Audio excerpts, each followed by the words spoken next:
انسان های کم حرف نه به احساسند و نه به تفاوت، بلکه دلشان عمیق است، بزرگ است و زبانشان محتاط است. آنها با هر کسی سفره دل نمیگشایند، باز نمیکنند، اما اگر کسی را محرم دل یافتند چنان سخن میگویند که انگار سالها سکوت را شکستند. پیامبر اکرم صلی الله علیه و سلم فرمودند: من کان یؤمن بالله والیوم الاخر فلیقل خیرا او لیصمت.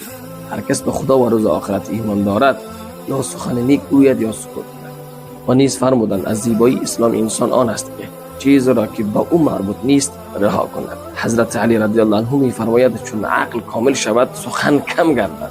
مولانا میگوید هر که را اسرار حق آموختند، مهر کردند و دهانش دوختند، در خاموشی صد سخن پنهان بود، این خاموشی بحر بی پایان بود.